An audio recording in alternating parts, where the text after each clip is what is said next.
나를 향한 주의 사랑 산과 바다에 넘치니 내 마음 열 때 주님 나에게 참 자유 주셨네. 늘 진리 속에 거하며 나의 손을 높이 들고 언제나 주님의 사랑을 노래하리.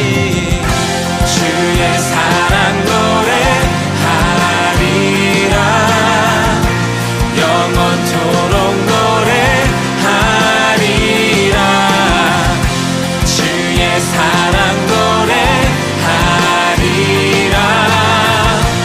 영원토록 노래하리라. 주의 사랑 영원토록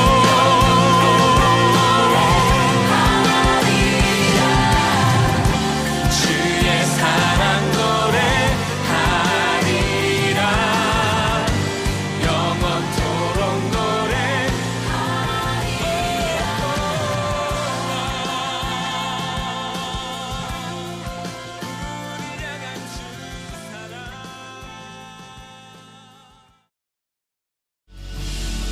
죄악 가운데 머물러 있던 나의 삶, 그리스도와 함께 십자가로 연합되었네. 그의 죽음은 우리를 살리려 함, 그의 은혜 안에 우린 결코 정죄함 없네.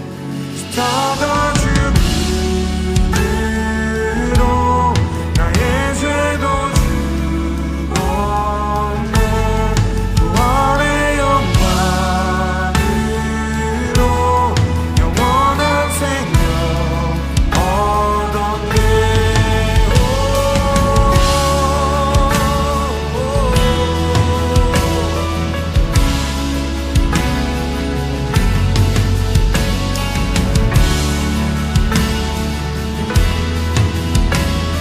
다시 한번 고백합니다. 죄악 가운데, 죄악 가운데 머물러 있던 나의 삶, 그리스도와 함께 십자가로 연합되었네. 그의 죽음은 우리를 살리려 함, 그의 은혜 안에 우린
은혜가 풍성하신 하나님 아버지, 지난 한 주간도 저희를 지켜주시고 항상 함께해 주셔서 감사합니다.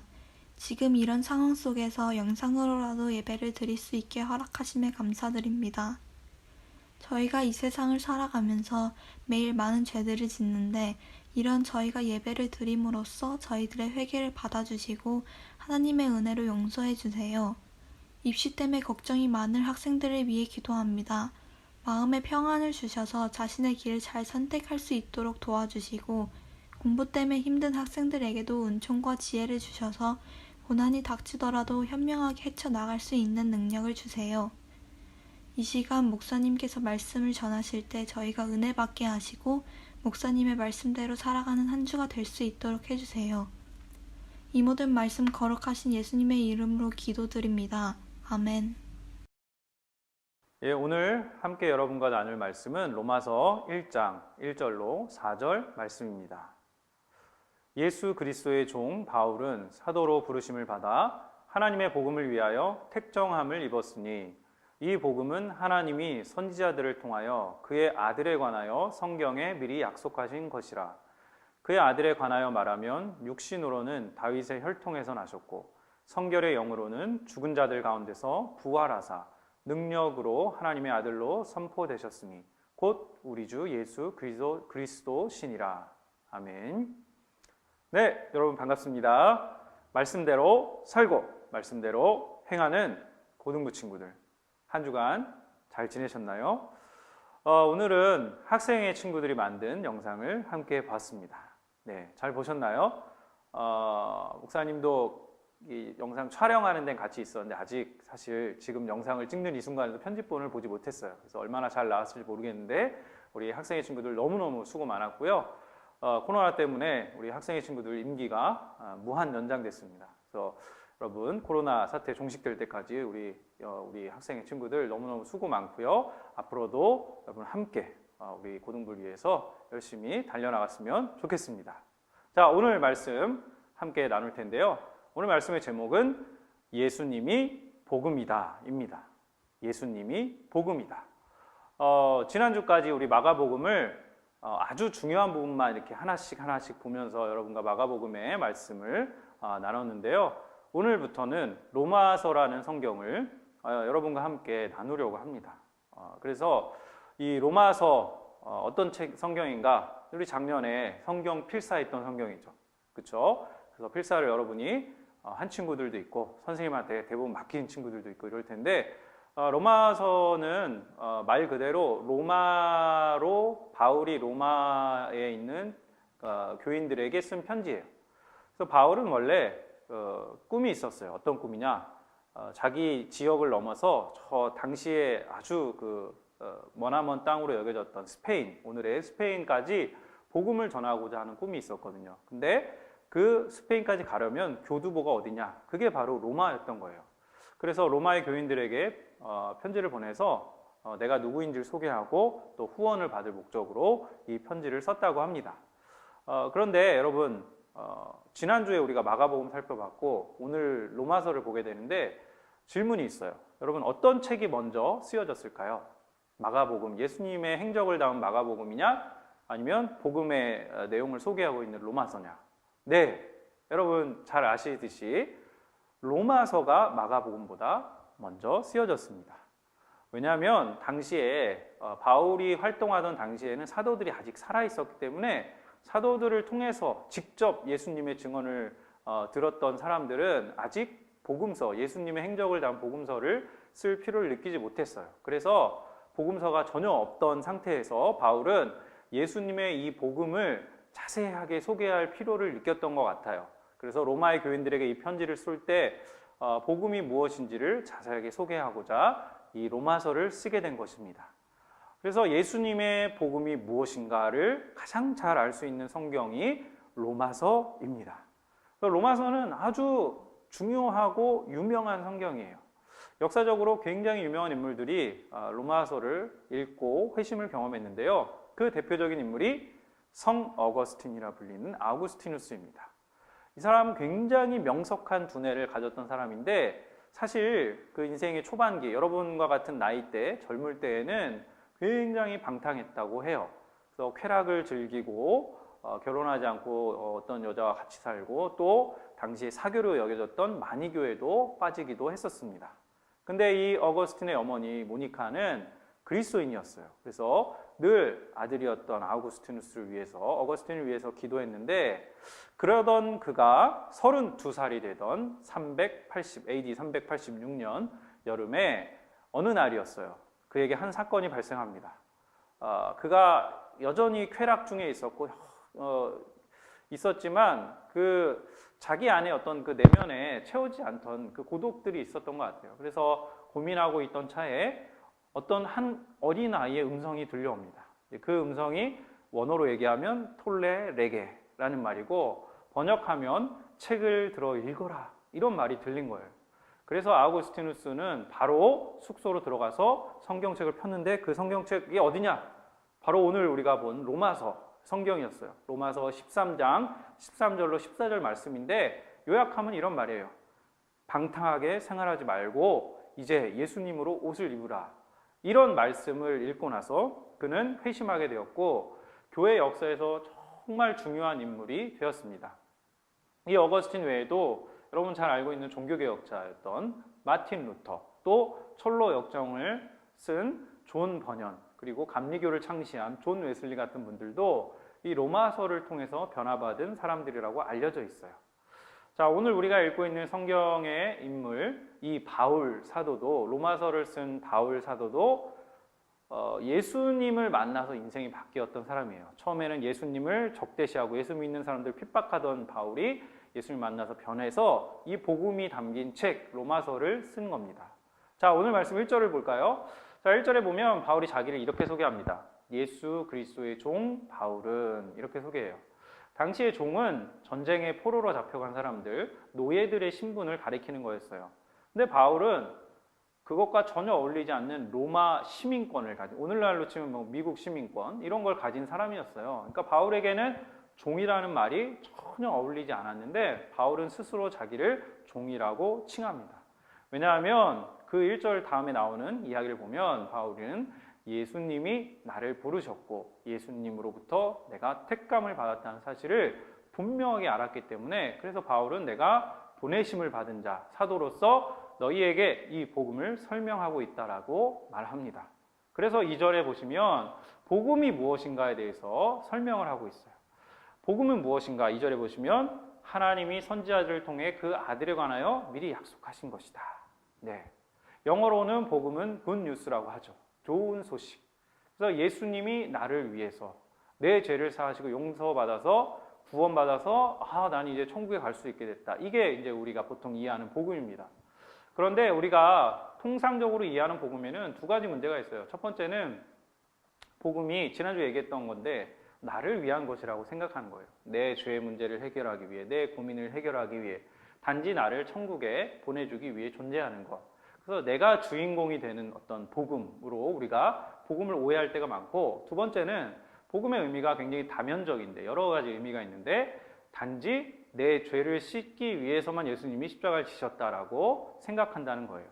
그래서 이 복음의 풍성한 의미가 담긴 로마서를 통해서 여러분과 이 복음의 이야기를, 풍성한 이야기를, 다면적인 이야기를 나누고 싶은 거예요. 지난주에도 강조했지만 복음은 나에 관한 이야기가 아닙니다. 나를 위한 이야기도 아닙니다. 물론 궁극적으로 그럴 수 있지만 복음은 철저하게 나를 소개하는 게 아니라 예수님을 소개하는 이야기입니다. 그래서 바울이 오늘 본문에서 복음에 대해 설명하면서 예수님의 이야기만 하고 있는 거예요. 내가 아니라 예수님이 복음이기 때문이에요. 그럼 이 예수님은 누구신가? 바울이 처음 얘기하는 건 예수님은 하나님의 아들이라는 거예요. 그의 아들에 관하여, 그의 아들이라고 바울이 이야기하는데, 이 말을 보면 바울이 처음부터 예수님을 하나님과 동등한 존재, 하나님의 아들이라고 인식하고 있었다는 걸 우리가 알 수 있어요. 그리고 그 예수님은 누구신가? 구약 성경에, 여기서 성경은 신약 성경이 쓰여지기 전이니까 구약 성경에 미리 오시기로 예고되었던 메시아다라고 이야기를 합니다. 그러면서 이제 3절에 예수님에 대해서 두 가지 내용을 소개하고 있어요. 첫 번째는 예수님의 혈통적 배경이에요. 자, 예수님은 어디로부터 출생했는가? 우리가 조선 왕조 500년을 이씨 왕조라고 부르듯이 예수님은 이스라엘의 가장 유명한 왕이었던 다윗의 혈통, 다윗의 자손이라고 이야기합니다. 물론 예수님은 성령을 통해 잉태되셨기 때문에 진짜 다윗의 자손은 아니죠. 그러나 다윗 계열의 그 부모님이 다윗 왕가의 혈통을 타고 태어난 그 왕가에서 태어났기 때문에 예수님은 다윗의 자손이라고 불리는 겁니다. 이게 예수님의 첫 번째 대한 설명, 소개, 즉 예수님의 육신에 대한 배경이고요. 더 중요한 것은 영적인 데 있죠. 거기 이제 3절에 보면 성결의 영으로는 이렇게 소개하고 있는데 영적으로는 이렇게 번역해도 돼요. 영적으로는 어떤 분인가 예수님은 죽은 자들 가운데서 부활하셔서 능력 있는 하나님의 아들로 인정받으셨다. 그래서 그분이 온 우주의 주님이 되셨다. 이 소식이 복음이다 라고 바울은 이야기하고 있습니다. 그래서 그 주가 되신 예수님을 주님으로 믿는 사람이 구원을 받는 거라고 성경은 증거합니다.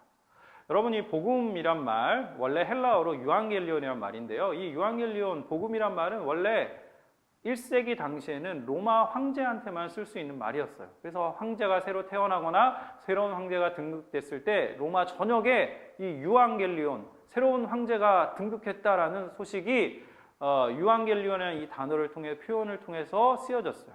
그래서 왕에게만 쓰여지던 이 단어가 바로 지금 예수님에게 적용돼서 로마 황제가 세상을 호령하고 있던 그 시대에 세상의 주가 로마 황제가 아니라 예수님이 세상의 주님이시라고 주장하고 있는 것입니다. 지난주랑 연결해서 보면 예수님이 지난주에 우리 부활절이어서 부활에 대한 여러분 말씀을 같이 나눴는데요. 근데 그 부활하신 예수님이 부활이 뭐냐 했을 때 그 부활을 통해서 예수님이 진짜 하나님의 아들이고 능력 있는 분이고 지금 그 예수님이 부활하셔서 세상의 모든 온 세상의 주가 되셨다라고 선언을 하고 있습니다. 이게 바울이 믿었던 복음의 내용이고 우리가 믿어야 할 복음의 내용입니다. 이 복음을 통해서 우리는 구원을 받게 되었고 구원받은 존재가 되었고 구원받은 존재로서 살아가는 거예요. 하나님의 자녀가 되어서 살아가는 거예요. 그게 바울이 앞으로 우리에게 가르쳐줄 내용입니다. 만약에 여러분 부활 사건이 사실이라면 예수님은 지금 여전히 살아계신 게 맞죠? 그리고 성경의 설명대로면 하늘의 하나님 보좌 우편에서 지금도 온 세상에 2000년이 지난 지금에도 온 세상의 주님이십니다. 당시에는 로마 제국 당시에는 황제가 등극한 황제의 통치를 모든 사람이 받는 거죠. 지금도 마찬가지죠. 미국의 트럼프가 당선이 되면 트럼프 대통령의 영향을 받아서 그 영향력 아래 미국이 시민들이 다 그 아래에 있는 거죠. 마찬가지로 예수님이 진짜 부활하셨다면 세상의 주님이 되셨다면 그것은 온 인류 역사에 또 온 인류에게 영향을 끼치는 사건이 된 것이고 그것이 사실이라면 우리는 이제 선택을 해야 하는 거예요. 복음 아래 있을 것인지 아닌지를 사실은 진지하게 고민을 해야 됩니다. 많은 사람들이 지금 코로나 사태 이후에 대해서 지금 이야기가 나오고 있어요.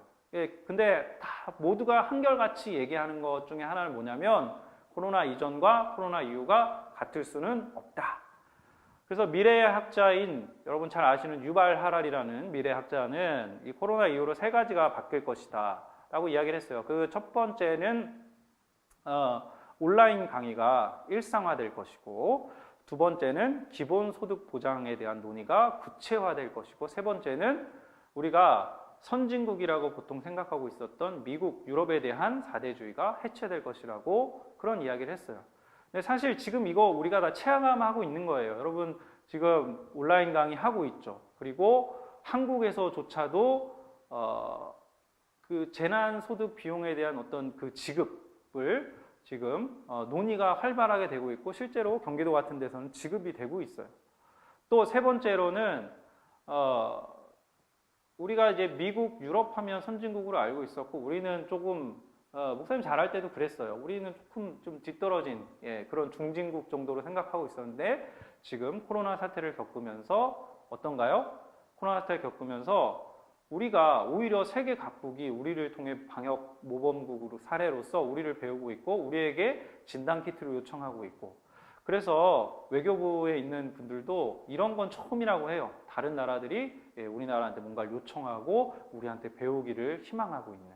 그래서 이런 상황, 그러니까 이런 상황들이 코로나 이전과 이후가 같을 수 없는 그런 상황이라는 거예요. 만약 이게 이 코로나 사태로 이전과 이후가 같을 수 없듯이 우리 예수님이 부활하신 사건이 진짜 사실이라면 예수님의 부활 이전과 이후가 같을 수 있을까요? 같을 수 없어요. 십자가에서 죽으시고 부활하신 예수님이 세상을 완전히 바꾸어 놓으셨기 때문에 그 이전과 이후는 같을 수가 없는 겁니다. 자, 오늘 말씀을 정리하겠습니다. 지금 한국은 정치적인 민주주의를 잘 정착시켜서 코로나 이 감염병을 잘 방역하고 선도하는 국가가 되었습니다. 제가 요즘 많이 느끼는 게 뭐냐면 정치가 잘 바뀌어도 정치적으로만 민주화돼도 우리가 사는 세상이 정말 많이 나아질 수 있구나, 이것을 굉장히 실감하고 있어요. 여러분 마찬가지예요. 예수님께서 죄로 인해서 죽음의 저주에 빠진 우리를 변화시키시고 우리를 주님의 자녀로 삼으시고 우리를 주님의 자녀 되었다라는 거, 왕의 자녀라는 거죠. 왕의 자녀로 삼으셔서 우리를 자녀 삼아 주셨다는 이 사실. 그래서 부활하신 예수님이 우리의 주님이 되셔서 원래 성경에 의하면 우리의 주권자는 사실 돈이 아니에요. 돈의 배후에 숨어있는 우리의 영혼을 파괴하고 갉아먹는 사탄이죠. 그 사탄으로부터 우리가 예수 그리스도를 믿으면 예수님이 우리의 주님이 되신다는 거예요. 그래서 그 예수님이 주님이 되시기 때문에 주권자가 바뀌는 거예요. 대통령이 바뀌는 것보다 훨씬 큰 그런 효과가 우리에게 사실 나타나는 것이죠. 그래서 예수님이 우리에게 이 복음을 주심으로 우리가 이런 큰 변화를 겪도록 이 구원이라는 선물을 우리에게 주신 겁니다. 그래서 우리가 알아야 될 게 뭐냐, 예수님이 보여주신 삶, 그리고 예수님의 십자가, 예수님의 부활의 복음입니다. 복음서를 통해서 보면 예수님이 어떤 행적을 보이시죠? 약자들을 찾아가시고 병자들을 찾아가시고 여성들을 보호하시고 그런 일들을 하세요. 그래서 예수님의 삶을 통해서 우리는 어떤 삶을 살아갈지에 대한 그런 윤리적인 판단들을 할 수 있고요. 또 예수님의 십자가 죽음과 부활을 통해서 우리가 무엇이 정말 중요한 선택인지를 결정할 수 있도록 복음은 우리에게 그 사실을 알려주고 있습니다. 오늘 아침에 제가 재밌는 기사를 하나 봤어요. 약 120년 전에 우리나라에 이제 기독교가 처음으로 들어왔잖아요. 그 당시에 어떤 사람이 예수쟁이였냐면 아내랑 한 밥상에서 밥을 먹는 사람이 예수쟁이였고 1895년 정도의 얘기예요. 그리고 아내랑 같이 길을 걸어가는 사람을 예수쟁이라고 불렀고 여자아이를 학교에 보내는 사람을 예수쟁이라고 불렀다고 해요. 그러니까 그 당시 그 유교적 사회에서 이 복음이 주는 아주 혁신적인 변화들, 여성의 지위를 향상시키고 또 교육이나 이런 부분에서 얼마나 선진적인 그런 문화들을 담지하고 있었는지를 기독교가 잘 보여주고 있는 것이죠. 그래서 이제 120년이 지난 2020년 오늘날 우리에게 이 복음은 어떤 것일까요? 사람들은 어떤 사람을 예수쟁이라고 부를까요? 잘 생각해 봐야 할 것 같습니다. 그래서 우리가 예수 그리스도를 믿는 믿음으로 구원을 얻을 뿐만 아니라 그 구원을 얻은 삶의 윤리를 어떻게 실천하고 나타낼지를 우리가 고민하고 그것을 실천하는 사람이 되어야 합니다. 여러분, 오늘 말씀을 보면 가장 중요한 말씀은 예수님 어떤 분이신가? 부활하셔서 능력 있는 하나님의 아들로 인정되셨어요. 그래서 그 예수 그리스도가 우리의 주가 되셨고 이 예수님의 복음을 믿음으로 받아들이는 사람이 바로 구원을 얻는다라고 복음서 또 로마서 이 성경은 우리에게 이야기하고 있습니다. 앞으로 여러분과 계속해서 이 복음에 대해서 더 자세한 부분들을 나눌 텐데요. 바라기는 여러분이 이 복음을 믿고 이 복음을 읽고 또 이 복음을 통해서 여러분의 삶이 정말로 변화되고 여러분이 정말 이 세상에 전부라고 여겼던 이 틀을 벗어나서 이 틀 바깥에 정말 좋은 세상이 있다는 것, 하나님이 우리에게 주시고자 하는 그러한 완전한 해방과 자유와 은혜가 우리에게 이미 주어졌다는 것을 여러분 기억하고 또 이 복음을 함께 믿고 나아가는 여러분의 삶이 되기를 간절히 소망합니다. 여러분 공부도 열심히 또 온라인 수업도 또 이 가운데서도 입시 준비하는 우리 친구들 여러분 모두 힘내시고 예수님을 믿음으로 기도하면서 이 시기를 함께 이겨나갔으면 좋겠습니다. 기도하겠습니다. 하나님 아버지 감사합니다. 하나님, 오늘도 우리가 방구석에 앉아서 이렇게나마 예배를 드리게 되었습니다. 코로나로 인해서 우리가 여전히 모여서 예배 드릴 수 없는 상황이지만 우리가 듣고 믿고 보는 이 복음의 내용은 여전히 변함이 없음을 고백합니다. 2000년 전 바울에게 들려줬던 이 복음, 어거스틴에게 들려줬던 이 복음, 예수 그리스도에 관한 이 소식이 오늘 우리 방구석 구석마다 앉아있는 우리 고등부 친구들 한 명 한 명에게 들려지기를 원하고, 이 복음을 믿음으로 주권의 변화가 일어나고 정말 하나님이 기뻐하시는 인간으로서, 하나님이 기뻐하시는 하나님의 자녀로서의 삶을 살아나가는 우리 고등부 친구들 한 사람 한 사람 되기를 원하고 소원합니다. 특별히 입시 중에 어려움 중에 공부하고 있는 우리 친구들 한 명 한 명에게 힘 주시고 은혜 주시고, 하나님, 우리가 어쩔 수 없이 이러한 한국의 교육 체계와 틀 안에서 입시를 준비하고, 누구는 몇 년 특례 또 여러 가지 시험들, 자격 시험들을 통해서 내 가치가 평가되고 규정지어지는 그런 사회 상황 속에서 우리가 공부하고 있지만, 그러나 우리의 본질적 지위가 하나님의 자녀, 왕의 자녀이라는 것을 잊지 않고 그 하나님의 주권 가운데 있는 백성이라는 것을 기억하며 자신감과 믿음과 소망을 가지고 하나님 앞에 나아갈 수 있는 우리 친구들 될 수 있도록 인도하여 주시옵소서.